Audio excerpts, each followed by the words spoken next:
Welcome to Formula One and Sun. I'm Tom. And I'm Oscar. Well, Oscar, we were just treated to, should we call it a thriller of a Canadian Grand Prix in Montreal? My heart was certainly racing. Yeah, it was exciting. We covered qualifying at the Formula One fan event in Chicago yesterday. And what we know from that is that we were set with a pretty interesting grid. Vettel stole pole from Hamilton, or not stole it, but beat him to pole. And then Hamilton split the Ferraris with Leclerc in 3, and a victorious Daniel Ricciardo in 4th, pipping Gasly, Bottas, who had his scrappy qualification after a big spin, Hulkenberg in 7th, Norris, and then Sainz.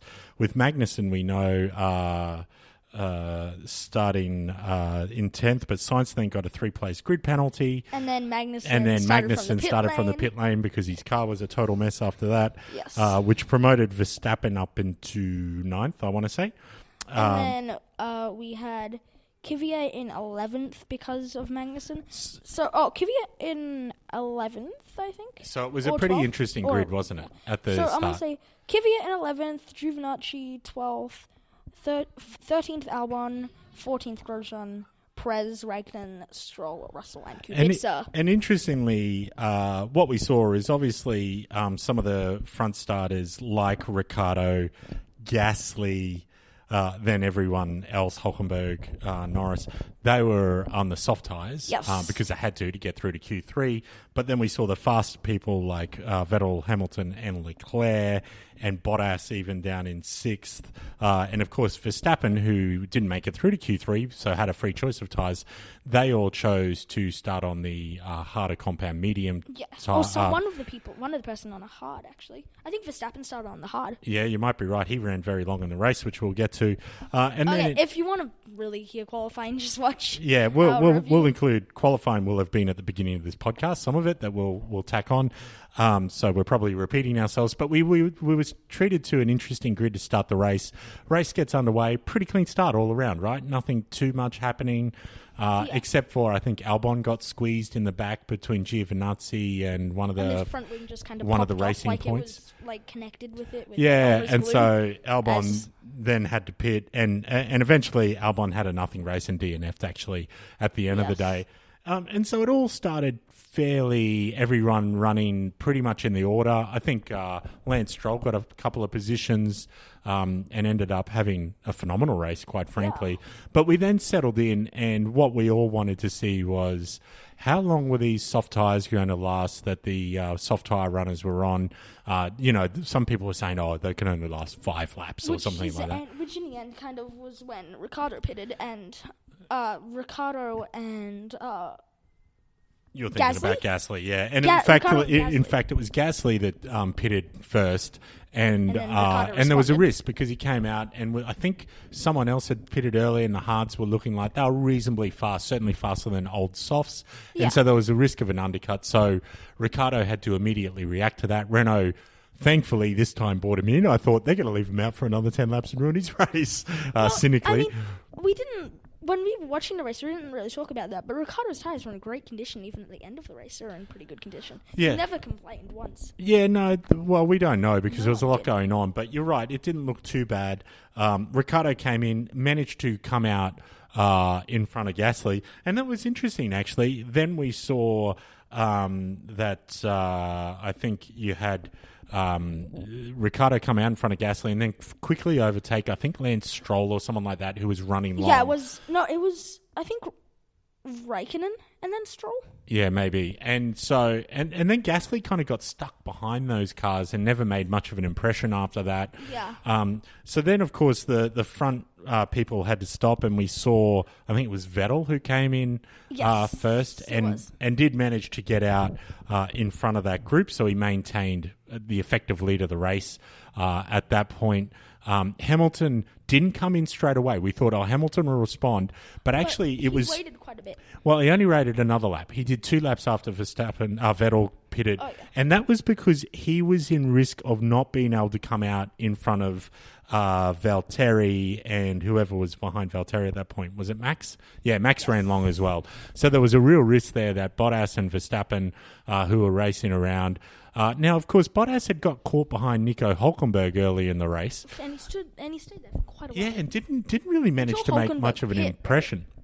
Yeah, and until Hulkenberg pitted.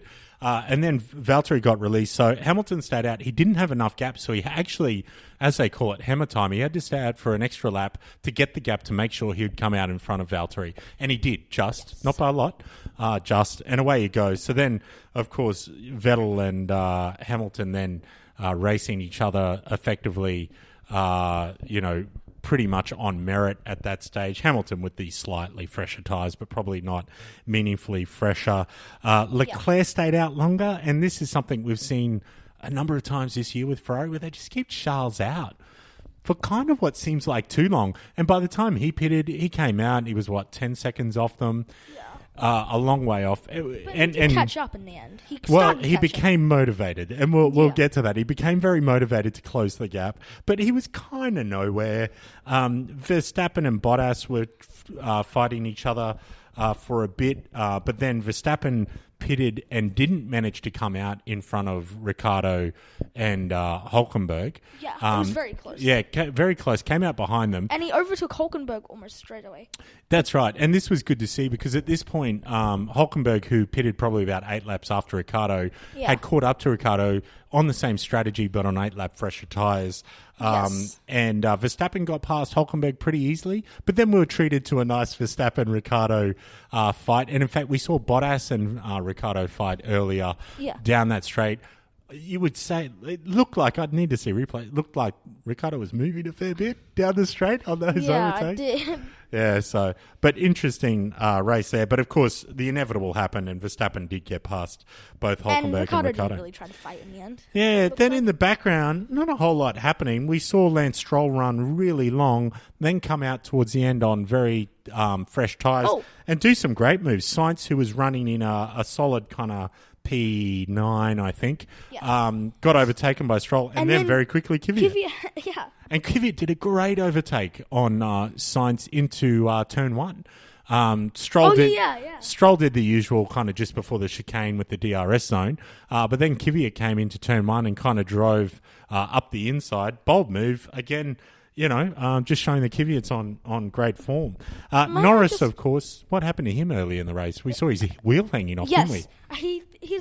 He braked too hard into one of the turns, and his brake was too hot, but then his suspension caught fire and then melted. Yeah, they were kind of saying that. So his tire was hanging off at a weird angle, and then he stopped it just like in an escape road next to the pit lane. They just left his car there for the rest of the race. Yeah, it's not clear to me. Yeah, did his brakes get so hot they caught on fire and melted his suspension?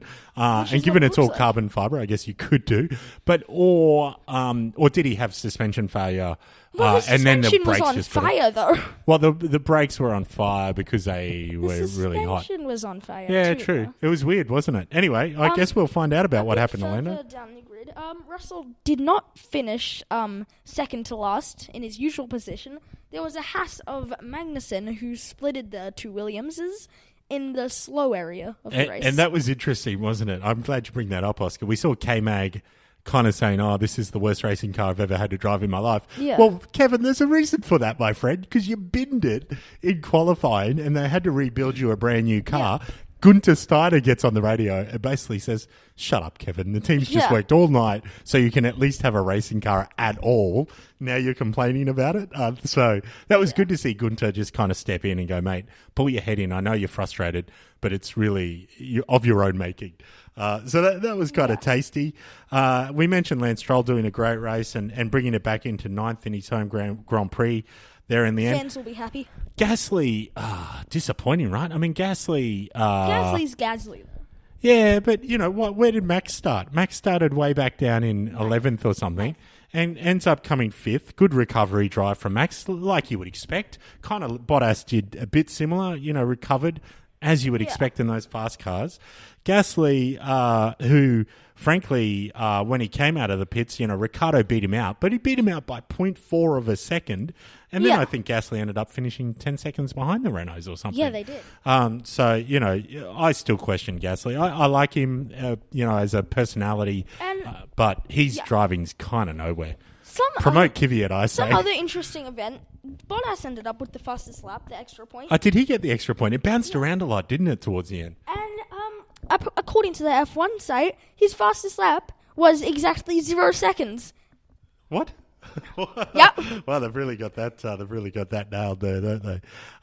So yeah, great race. But let's talk. Okay, we've obviously been avoiding the elephant in the room here. So we see this great battle between Hamilton and Vettel after both of the pit stop. The one pit stop was done. Basically, Hamilton is hanging around on Vettel. It looked like for a while there he wasn't hanging with him, but then he picks up the pace and really starts to turn the screws and pressure Vettel. And Vettel we gets finally saw a oversteer. mistake. Yeah, Whatever it was, he loses grip, and then so he goes off. And then I think I'm in Vettel's defense here. He has nowhere to go. He still wasn't in control of the car. Goes over the grass and then cuts Hamilton off, and Hamilton has to brake really hard. But I think he wasn't in control of the car. He ends up getting a 5-second time penalty, which I think is way too harsh. Yeah, and getting second. Yeah, and we'll talk about the antics after the race because people are going to be talking about this for a long time.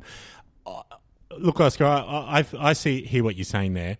Ultimately, Hamilton did a great job and put so much pressure on Vettel. Vettel made a mistake, and we've seen this a fair bit in the last couple of years, Bahrain where Vettel makes a mistake. Yeah, and so yes, he went off. Did he re-enter? Could he have re-entered differently? No. Now you could argue. So. You could argue the toss. He didn't have control of the car. That's true because he had made a mistake. Did he cut across a little bit further to the right than he needed to because he knew Hamilton was there? I don't know. Could Hamilton have braked a little and then taken the inside line? Maybe. Yeah. What I will say is, look, was he in control and therefore could he have done it better? Maybe not. And you could argue, okay, no, he couldn't. And it was just going to be what it was going to be. But Hamilton had put him under so much pressure that he made a mistake. As a result of his mistake, Hamilton had to hit the brakes and avoid a collision. Therefore, could you argue they just say, get onto the blower straight away and say, look, that's you're going to have to give up that position because you blocked him because of your mistake. And maybe that's not in the regulations, but it's unfair, I think, that Vettel got that 5-second penalty. 3 second, even would have been harsh. Oh, yeah, okay, that's a big call. But anyway, so what we see then, so this goes down, and then what we see is Charles Leclerc suddenly go, hang on, I could come second here if I get within 5 seconds of Vettel. Zooming. Yeah, and start zooming because he pitted so late.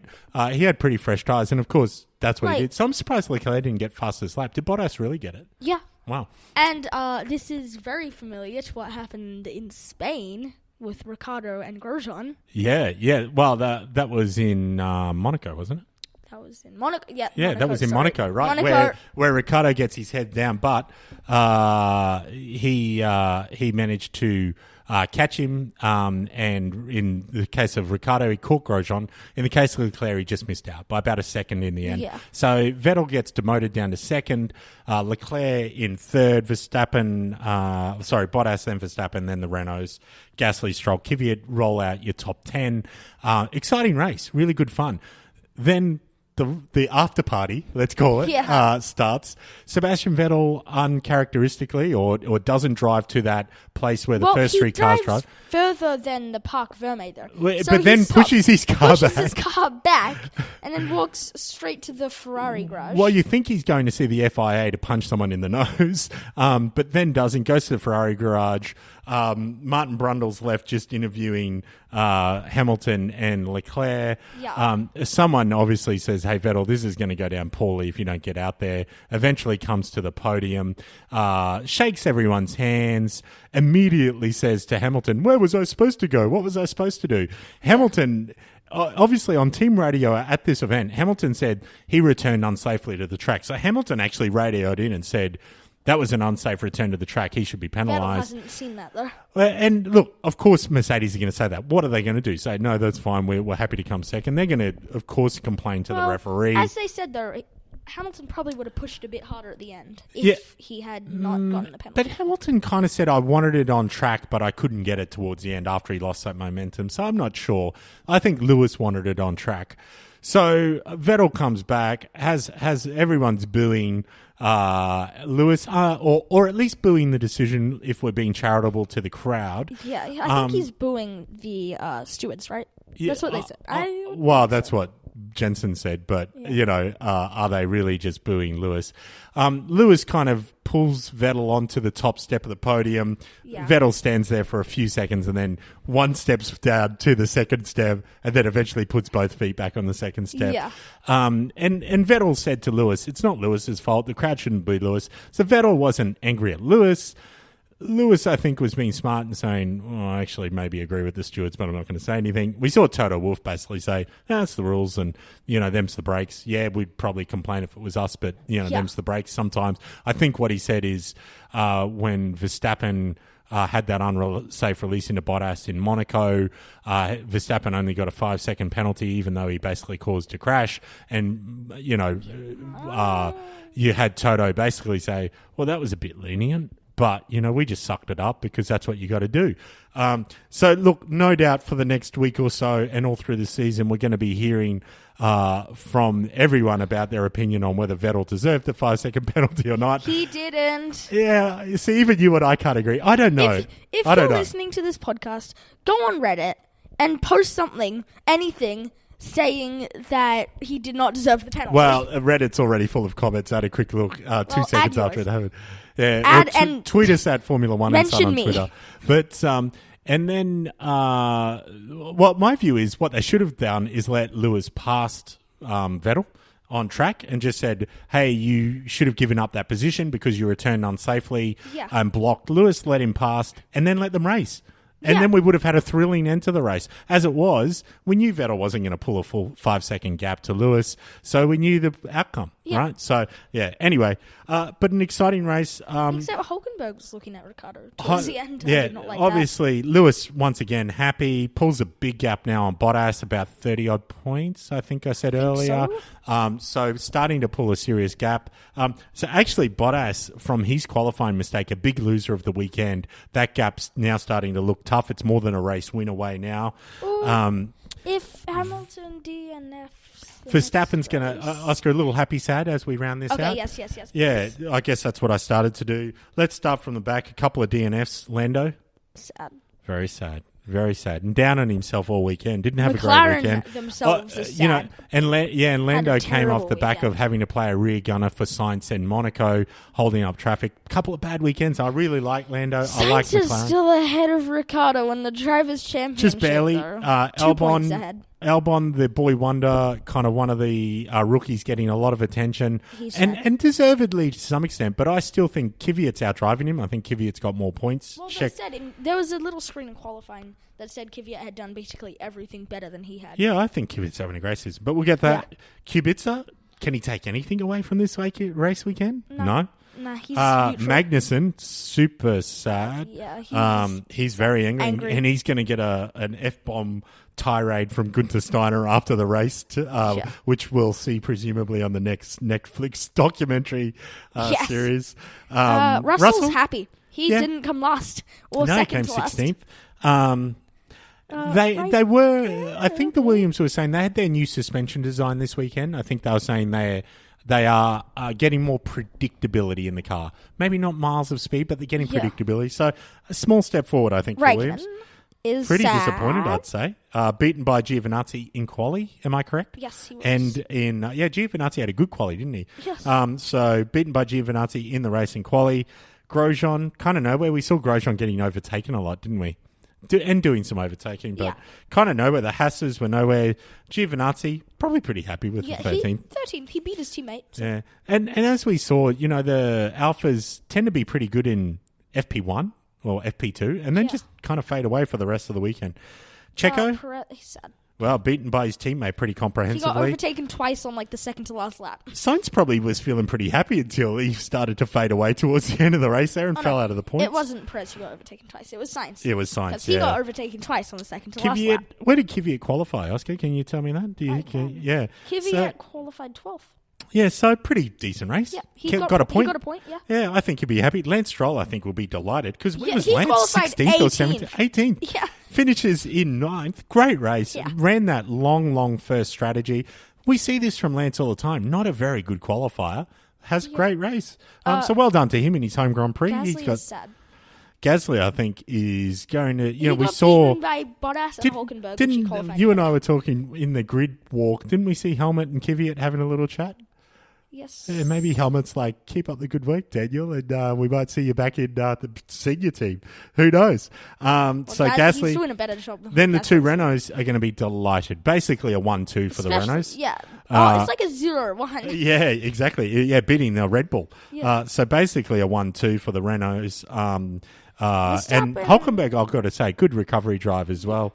He was really putting the pressure on Ricciardo. I am interested to know if there were some team orders towards the end there where he got within DRS of Ricciardo. Hulkenberg didn't gain or lose any positions. He qualified 7th, he finished Yeah, 7th. good race. And Ricciardo was lost 2 always positions, going to, but though. He's still happy. Yeah, and he kept in front of Gasly. I actually thought he might end up 7th, so 6th was a good result. Verstappen is good happy. recovery drive. Yeah, he started 9th. He And, finished 5th. that quality result wasn't his fault, right? He just got stung by Magnussen having that crash. Bottas disappointed, no doubt, after a bad qualifying. He actually gained 2 positions. He did, but, He's- 2 positions he would have expected to gain, right? So... look, but losing all those points to Hamilton, he maybe Valtteri will be up to the stewards disagreeing with the decision on Vettel's penalties. So Charles Leclerc, look, after the glitz and glamour of Charles, pretty disappointing weekend, I would say. He was kind of looked pretty strong early and then faded away. Vettel, of course, He finished what he qualified. Yeah, true. Vettel is sad. Vettel will be fuming. But if what they can take away, though, they raced for merit against the Mercedes. Yes. It was an actual proper race between Lewis Hamilton and Sebastian Vettel. But, it's not like the Mercedes haven't won a race since the beginning of the season.